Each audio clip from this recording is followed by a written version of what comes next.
La vegetariana de Han Kang, lectura que compartiremos pronto en nuestro club de lectura, va hoy en clave de audiolibro para ustedes que están del otro lado en este episodio 126 de nuestro podcast Monstruos, Brujas y Magas y comienza así.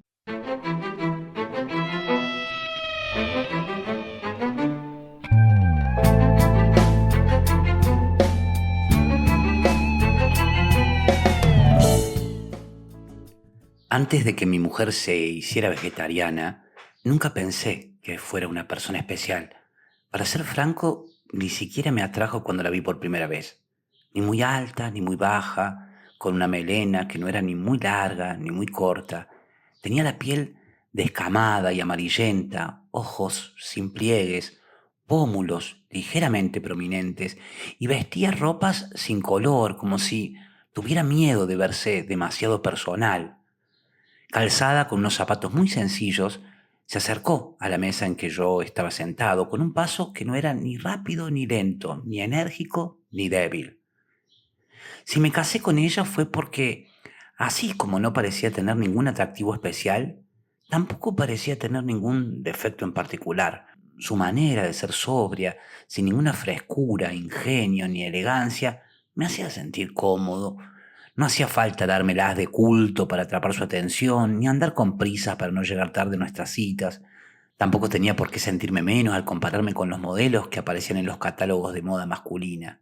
Ni mi panza, que había comenzado a engrosarse a partir de los veintitantos, ni mis piernas, ni mis brazos flacos, que no se tornaban musculosos a pesar de mis esfuerzos, ni siquiera mi pene pequeño, que era la causa de un secreto sentimiento de inferioridad, me preocupaban en lo más mínimo frente a ella. Nunca he sido muy amigo de tener más de lo que merezco. Cuando era pequeño, fui el jefe de una banda callejera de chiquillos menores que yo. Cuando crecí, solicité el ingreso a la universidad que me otorgaba la beca más jugosa y luego me conformé con entrar a una pequeña compañía que al mismo tiempo que valoraba mi escasa capacidad, me entregaba todos los meses un sueldo modesto. Así que fue una elección muy natural que me casara con ella, que parecía ser la mujer más corriente del mundo.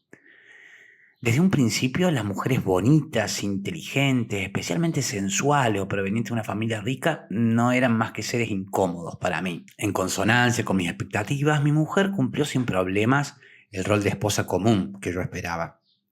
Todas las mañanas se levantaba a las 6 y me preparaba como desayuno, arroz, sopa y un trozo de pescado. Y los trabajos temporales que ya hacía antes de casarse significaban un aporte, si bien modesto, a la economía familiar.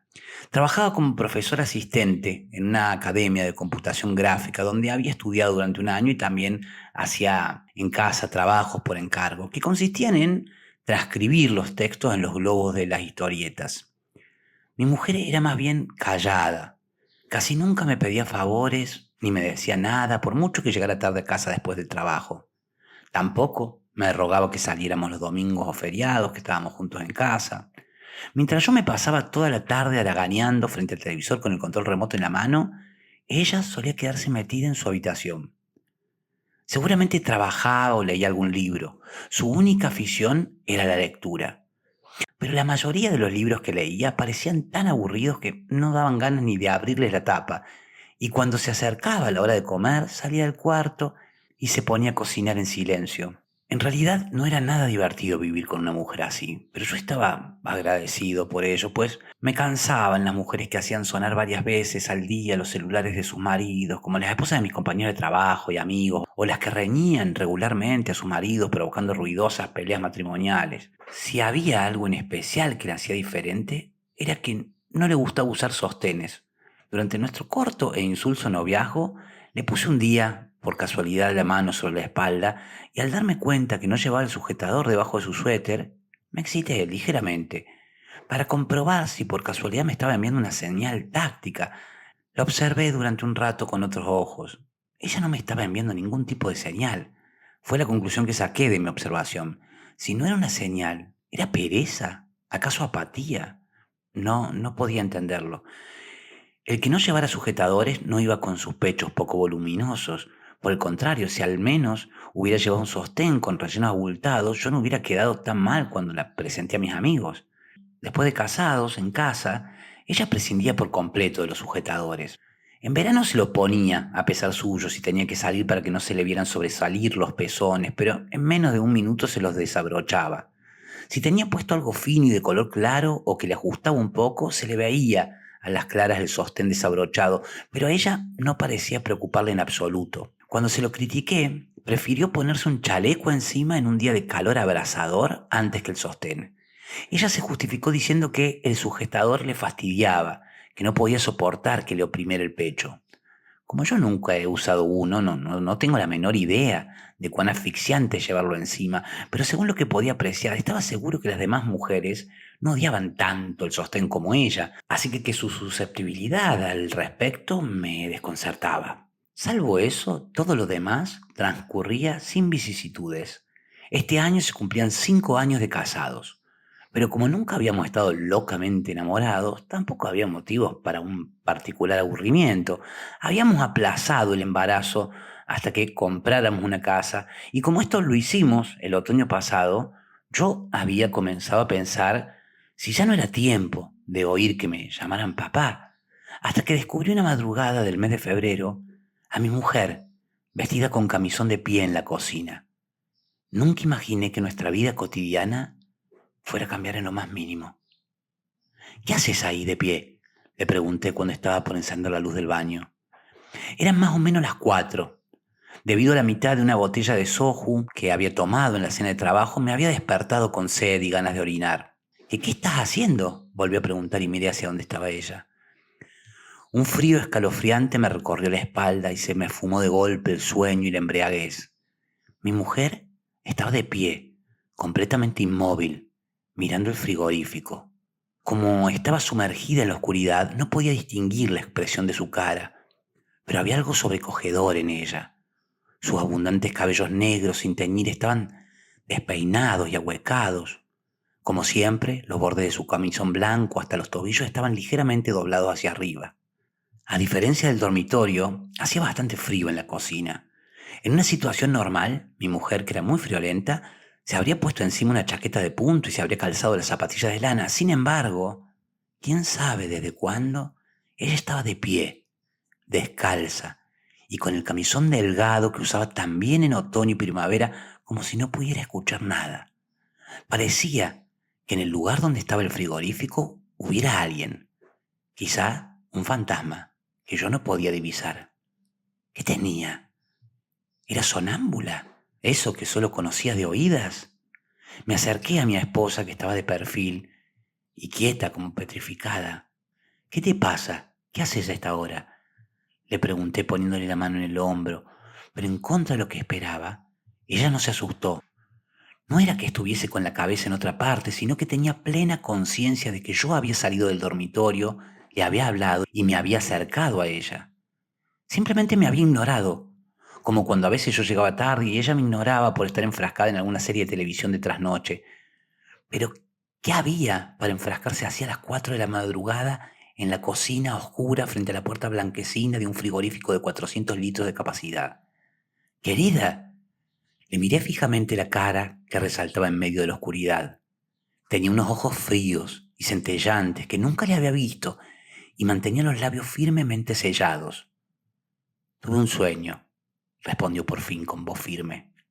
¿Un sueño? ¿De qué hablas? ¿No sabes la hora que es? Ella me dio la espalda y caminando lentamente se dirigió al dormitorio. Al cruzar el umbral, estiró el brazo hacia atrás y cerró silenciosamente la puerta. Yo me quedé a solas en la oscura cocina, con la mirada puesta en la puerta que se había tragado su blanca silueta. Entré al baño, encendiendo la luz. Hacía varios días que estaba haciendo un frío de 10 grados bajo cero. Me había duchado unas horas atrás, así que las zapatillas de plástico salpicadas de agua seguían todavía húmedas y frías. En el agujero negro del extractor de aire abierto sobre la bañera y en los azulejos y losas de color blanco que cubrían las paredes y el suelo, se podía sentir la helada soledad de la estación invernal. Cuando entré a nuestro dormitorio, no se percibía ningún ruido del lado donde mi mujer dormía acurrucada. Parecía que yo estuviera solo en la habitación. Naturalmente era solo una sensación. Cuando en silencio agucé el oído, pude escuchar su respiración apagada. No parecía la respiración de una persona dormida. Si hubiera estirado la mano, hubiera podido tocar su piel tibia. Sin embargo, no quise hacerlo. Tampoco tuve ganas de dirigirle la palabra. Acostado y cubierto con el edredón, por unos momentos perdí el sentido de la realidad y me quedé mirando con la mente ausente la luz de la mañana invernal que entraba a la habitación a través de las blancas cortinas. En el instante en que moví ligeramente la cabeza y puse mis ojos sobre el reloj de la pared, me levanté como disparado, como un resorte, y salí abriendo de un golpe la puerta. Mi mujer estaba en la cocina delante del frigorífico. ¿Estás loca? ¿Por qué no me has despertado? ¿No sabes la hora que es? Interrumpí mi perorata al sentir bajo mis pies algo mullido. No podía creer lo que estaba viendo. Ella estaba sentada de cuclillas, vestida con el mismo camisón de ayer y con los cabellos despeinados cayéndole a ambos lados de la cara. A su alrededor y sobre el suelo de la cocina había tantas bolsas blancas y negras y recipientes herméticos que no había lugar donde poner los pies. Carne de ternera para hacer shabu shabu, panceta de cerdo, 2 trozos grandes de patas de ternera, calamares guardados en bolsas herméticas, anguilas limpias y troceadas que había mandado recientemente mi suegra del pueblo, corvinas semidisecadas atadas con una cuerda amarilla, empanadillas congeladas todavía sin abrir y un sinnúmero de paquetes que no se sabía qué contenían. Haciendo crujir el plástico, mi mujer estaba metiendo uno a uno esos bultos en una gran bolsa de desperdicios. ¿Qué se supone que estás haciendo? Le grité perdiendo finalmente los estribos. Igual que anoche, mi mujer siguió metiendo los paquetes de carne en la bolsa de desperdicios, ignorando mi presencia. La carne de ternera, la carne de cerdo, el pollo troceado y las anguilas marinas que debían valer como mínimo 200.000 wones. ¿Estás loca? ¿Por qué estás tirando todo esto? Apartando las bolsas de plástico, me abalancé hacia ella y la tomé de la muñeca. No me lo esperaba, pero la firmeza de su mano era férrea. Tuve que hacer fuerza hasta que se me subió el calor a la cara para lograr que soltara el bulto que sostenía. Acariciándose la muñeca derecha enrojecida con la mano izquierda, mi mujer habló con el mismo tono de siempre. Tuve un sueño. Otra vez lo mismo. Me miró a los ojos sin que se le descompusiera en lo más mínimo la expresión. Entonces sonó mi celular. Mierda. Empecé a buscar en los bolsillos del saco que había dejado sobre el sofá la noche anterior. En el último bolsillo mis manos asieron el celular que sonaba desaforadamente. Lo siento muchísimo, es que me surgió un problema en casa, de verdad, lo siento, me apresuraré para llegar lo antes posible. No, no, no, no, no puedo salir de inmediato, ahora mismo. No, no, no haga eso, espérenme que ya voy. Mil perdones, realmente no tengo excusas. Cerré el celular y entré corriendo al baño. Me afeité con tanta prisa que me corté en 2 lugares. ¿No hay ninguna camisa planchada? No me respondió. Soltando insultos, revolví la cesta de la ropa sucia y encontré la camisa que me había quitado el día anterior. Afortunadamente no estaba muy arrugada. Mientras me ponía al cuello la corbata como una bufanda, me ponía los calcetines y guardaba la agenda y la billetera. Mi mujer no salió de la cocina. Por primera vez en 5 años, salí para mi trabajo sin que ella me ayudara a prepararme ni me acompañara hasta la puerta. Se volvió loca, totalmente loca. Metí mis pies en los zapatos estrechos que había comprado hace poco y abrí de un golpe la puerta de entrada. Al comprobar que el ascensor estaba en el último piso, bajé corriendo los 3 pisos por las escaleras. Cuando subí al metro, que estaba a punto de partir, me vi la cara reflejada en el vidrio de la oscura ventanilla. Me arreglé los cabellos, me hice el nudo de la corbata y me alicé con las manos una zona arrugada de la camisa. Fue recién entonces cuando me acordé de la escalofriante tranquilidad que tenía la cara de mi mujer y a continuación de su voz endurecida. 2 veces me había dicho que había tenido un sueño. Su cara pasó como una ráfaga por la oscuridad del túnel, al otro lado de la ventanilla del metro en movimiento. Era una cara desconocida, como si la viera por primera vez, pero no tenía tiempo para pensar en su extraño comportamiento, ya que solo tenía 30 minutos para pensar en una excusa para mi cliente y ordenar el borrador de la propuesta que iba a presentarle. Por un breve instante me repetí para mis adentros que hoy volvería a casa temprano a toda costa, puesto que desde que había sido cambiado de sección, hacía meses que no salía del trabajo antes de las 12. Era un bosque oscuro, no había nadie. Tenía la cara y los brazos arañados por abrirme paso entre los árboles de hojas agudas. Estoy segura de que estaba en compañía de otras personas, pero al parecer me perdí. Hacía frío. Crucé un arroyo congelado y descubrí un edificio iluminado parecido a un granero. Lo vi cuando entré apartando una cortina de paja. Eran cientos de enormes y rojos trozos de carne que colgaban de barras de madera. De algunos trozos caían gotas de sangre todavía húmeda. Me abría paso apartando los interminables pedazos de carne, pero la puerta de salida del fondo no aparecía. La ropa blanca que llevaba encima se me empapaba de sangre. No sé cómo me escapé de ese lugar. Corrí sobre mis pasos y crucé de nuevo el arroyo. De pronto el bosque se aclaró y aparecieron árboles primaverales tupidos y verdes. Estaba atestado de niños y olía a cosas ricas. Había un montón de familias que estaban de excursión. Era un panorama increíblemente radiante. Corría un manantial rumoso. A su vera había gente sentada sobre esterillas y otros comían arrollados de algas. A un lado asaban carne, se escuchaba tararear canciones y resonaban fuertes las risas de alegría. Sin embargo, yo tenía miedo. Todavía tenía mis ropas manchadas de sangre. Antes de que me viera nadie me agaché para esconderme detrás de un árbol. Tenía también las manos manchadas de sangre, también la boca. Había comido los pedazos de carne caídos en el suelo de ese granero. Me había embadurnado las encías y el paladar con la sangre roja de la blanda carne cruda. Mis ojos, reflejados en los charcos de sangre del granero, centellaban. No podía ser más vívida la sensación de masticar con mis dientes la carne cruda. Y mi cara y mis ojos. Parecía el rostro de una persona desconocida, pero no había duda de que era yo. No al revés. Parecía un rostro visto innumerables veces, pero no era mi cara. No puedo explicarlo. Conocida y desconocida a la vez.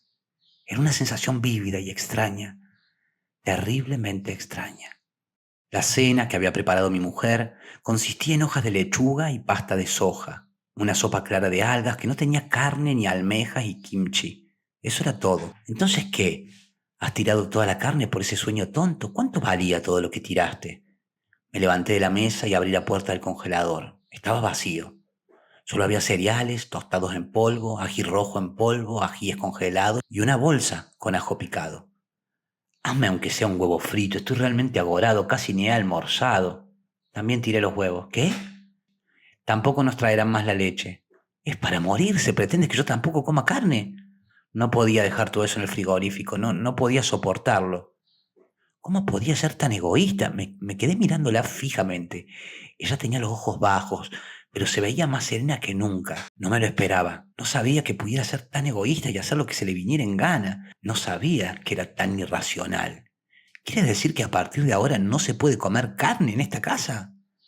De todos modos, tú en general solo desayunas. Seguramente debes comer mucha carne en el almuerzo y en la cena. No te morirás por no comer carne a la mañana, respondió pausadamente, como si su decisión fuera lógica y apropiada. De acuerdo, vaya y pase en mi caso, pero ¿y tú no vas a comer carne de ahora en más? Pregunté, y ella respondió asintiendo con la cabeza. ¿Ah, sí? ¿Hasta cuándo? Hasta cuando sea. No supe qué más decir. Como había visto y oído cosas, sabía bien que en estos días estaba en auge ser vegetariano. La gente se hacía vegetariana para vivir más sana y por más tiempo, para cambiar su contextura, que le hacía sufrir de alergias y atopía, o simplemente para proteger el medio ambiente. Naturalmente, los monjes budistas que hacían vida retirada en los templos lo hacían por una buena causa, como es el no matar a los seres vivos, pero ¿a qué venía esto en ella que no era un adolescente ni nada parecido? No quería bajar de peso, no tenía que curarse ninguna enfermedad, ni estaba poseída por los demonios, pero había cambiado sus hábitos alimentarios por una mera pesadilla. ¿Cómo podía ser tan tosuda e ignorar la oposición de su marido? Podría comprenderlo si mi mujer hubiera detestado la carne desde un principio, pero ella había sido de comer bien desde antes de casarnos. Eso fue algo que me agradó especialmente. Ella daba vuelta las costillas sobre las brasas con mano diestra y se veía confiable cuando cortaba la carne sosteniendo con una mano las pinzas y con la otra una tijera grande. Después de casarnos, los platos que hacía los fines de semana no estaban nada mal. Panceta de cerdo a la sartén, que quedaba dulce y aromática después de dejarla marinada con jengibre y jarabe de almidón, o la especialidad suya, que consistía en carne cortada finamente como para hacer shabu shabu, que condimentaba con pimienta salorneada en caña de bambú y aceite de sésamo y enharinaba con arroz glutinoso en polvo antes de hacerlo en la sartén como si fuera pastel de arroz o panqueque frito. También hacía arroz con brotes de soja que preparaba dorando en la sartén el arroz húmedo con aceite de sésamo y carne picada y colocando encima los brotes de soja antes de cocerlo en la olla. Tampoco estaba el guiso de pollo con grandes trozos de papas. En una sola comida había vaciado 3 platos de ese guiso con abundante jugo picante que estaba bien embebido en la carne. Pero ¿qué era esta cena que me había preparado mi mujer? Sentada de costado en la silla, ella se llevaba a la boca con la cuchara la sopa de algas, desabrida por donde se la mirase, y envolviendo el arroz con la lechuga y un poco de pasta de soja, se lo metía en la boca y lo masticaba con los cachetes bien llenos. Yo no sabía nada acerca de esta mujer. Es lo que se me ocurrió de repente. ¿No comes? Me preguntó con voz dejada, como la de una mujer madura que hubiera criado por lo menos 4 hijos. Sin hacer ningún caso de mí, que la miraba fijamente de pie, se quedó masticando larga y sonoramente el kimchi que tenía en la boca.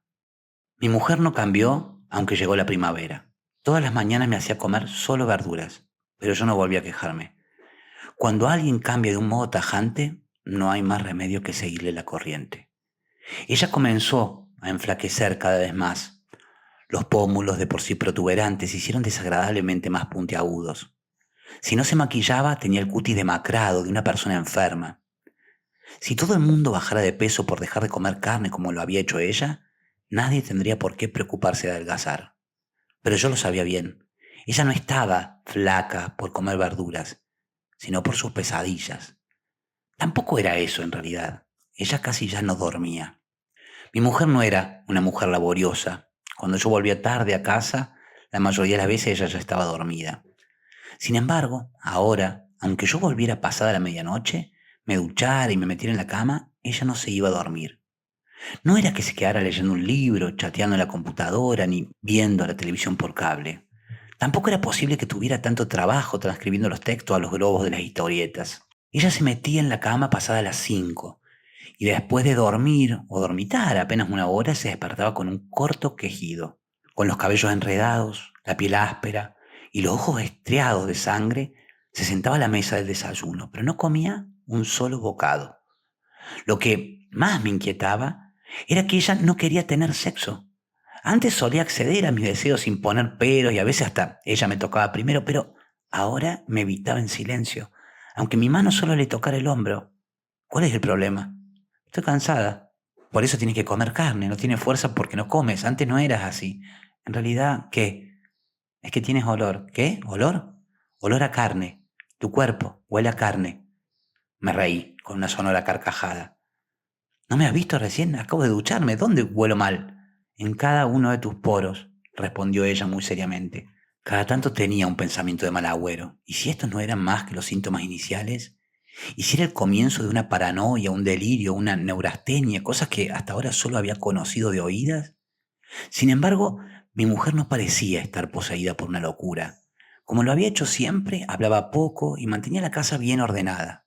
Los fines de semana hacía 2 platos de hierba y también hacía chop suey con setas en lugar de carne. Si tenía en cuenta que estaba de moda el ser vegetariano, bueno, no había nada de extraño. Lo único malo era que no lograba dormir y que me respondía, tuvo un sueño, cuando le preguntaba por qué tenía la cara ausente y como perseguida por algo. Yo no le preguntaba qué había soñado, no tenía ganas de volver a escuchar sobre el granero en el bosque oscuro y su cara reflejada en los charcos de sangre. Sumergida en ese sueño y ese sufrimiento que yo no conocía, ni podía, ni quería conocer, ella se fue enflaqueciendo más y más. Adelgazó como una bailarina de ballet y finalmente quedó en puros huesos como una persona enferma.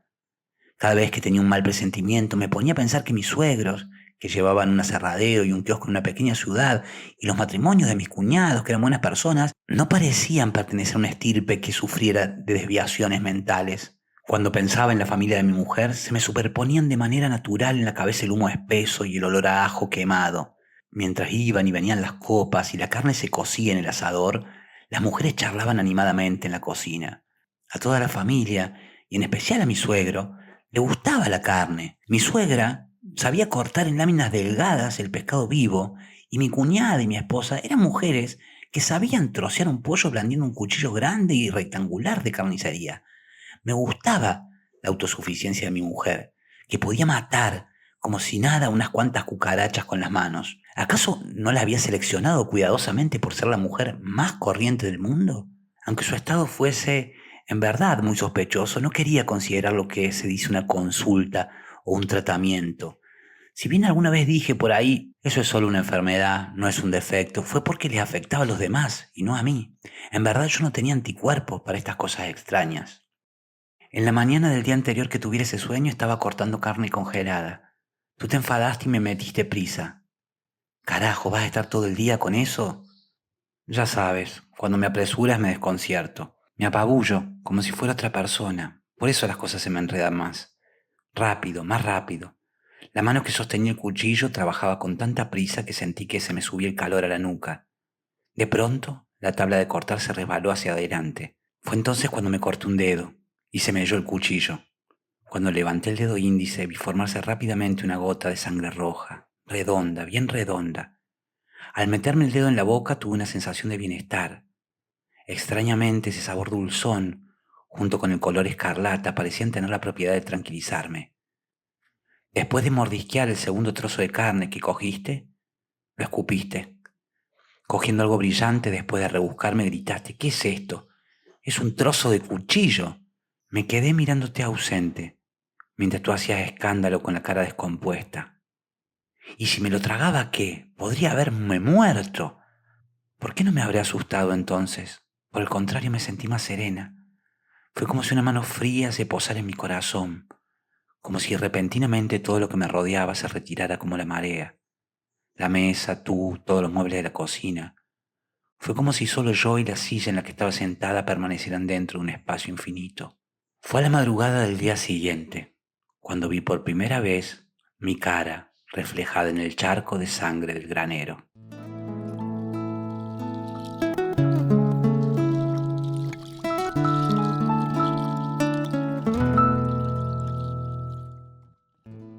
Bueno, y ahí estuvo entre nosotros un fragmento con el cual inicia La vegetariana de Han Kang, escritora recientemente galardonada con el Premio Nobel de Literatura y a quien leeremos durante el mes de diciembre en nuestro club de lectura online.